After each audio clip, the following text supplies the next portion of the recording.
এবার ফলতা মডেল প্রতিশ্রুতি দিয়েছিলেন মুখ্যমন্ত্রী শুভেন্দু অধিকারী। রাজ্য বাজেটে ঘোষণা করলেন অর্থমন্ত্রী স্বপন দাশগুপ্ত।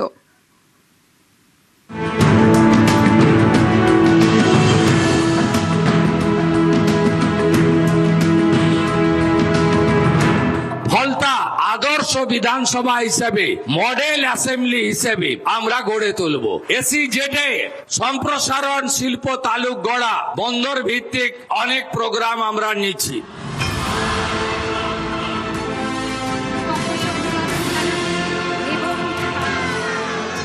প্রতিশ্রুতি দিয়েছিলেন মুখ্যমন্ত্রী শুভেন্দু অধিকারী, যেমন কথা তেমন কাজ। বিজেপি সরকারের প্রথম বাজেটে অর্থমন্ত্রী স্বপন দাশগুপ্তর ঘোষণা, উন্নয়নের নিরিখে ফলতাকে মডেল ব্লক হিসেবে গড়ে তোলার পরিকল্পনা নেওয়া হয়েছে। দক্ষিণ 24 পরগনা ফলতা এলাকাকে একটা মডেল হিসেবে গড়ে তোলার পরিকল্পনা নেওয়া হচ্ছে। ফলতা মডেল হয়তো আজকে বাজেটে যে মনমোহিনী বাজেট করলো জনগণের জন্য, তার মধ্যে বিশেষভাবে ফলতাকে যে গুরুত্ব দিয়ে, যা স্বাধীনতার পর আজ অবধি কোনো সরকার করেনি, যেটা শুভেন্দুদা এবং আমাদের শ্রদ্ধেয় অর্থমন্ত্রী স্বপন দাশগুপ্ত মহাশয় ঘোষণা করলেন ফলতাকে মডেল রূপে তৈরি করবে। এটা ফলতার জনগণ হিসেবে আমি গর্বিত।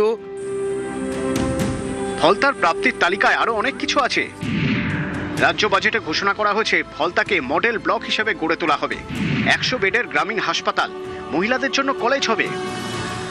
দক্ষিণ 24 পরগনা ফলতা এলাকাকে একটা মডেল হিসেবে গড়ে তোলার পরিকল্পনা নেওয়া হচ্ছে। ফলতা মডেল হয়তো বিএইচপিসি কে একটি 100 বেড গ্রামীণ হাসপাতাল উন্নত করার জন্য করে হবে, যেখানে কম্প্রিহেন্সিভ ইমার্জেন্সি অবস্টেট্রিক কেয়ার অর্থাৎ সেই প্রস্তুতি ব্যবস্থা হবে।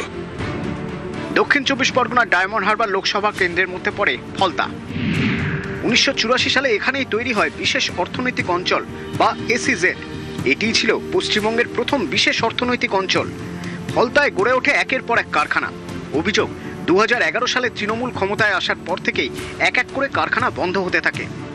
একসময় শিল্পের উর্বর জমি, সেই ফলতাই তৃণমূল জামানায় সন্ত্রাসের মডেল। ফলতা মানে তখন হুমকি, তোলাবাজি, সন্ত্রাস আর ভোট লুট। আর ফলতা মানে ছিল জাহাঙ্গীর খান। এটাই ছিল ফলতার মডেল। বদলের বাংলায় ফলতারও বদল। একদা ত্রাস এখন শ্রীঘরে। নতুন সরকারের হাত ধরে ফলতা এখন উন্নয়নের মডেল হওয়ার পথে।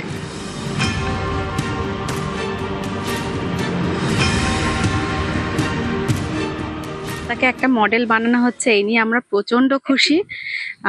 ফলতাতে যে জোনটা রয়েছে, ইকোনমিক যে জোনটা রয়েছে, সেখানে তো প্রায় সমস্ত কলকারখানাগুলো বন্ধই হয়ে গিয়েছে। তো আমরা চাই সেই কলকারখানাগুলোকে আরো উন্নতি হোক, সেই কলকারখানাগুলো খুলে যাক, মানুষের আরো অনেক সুবিধা হয়।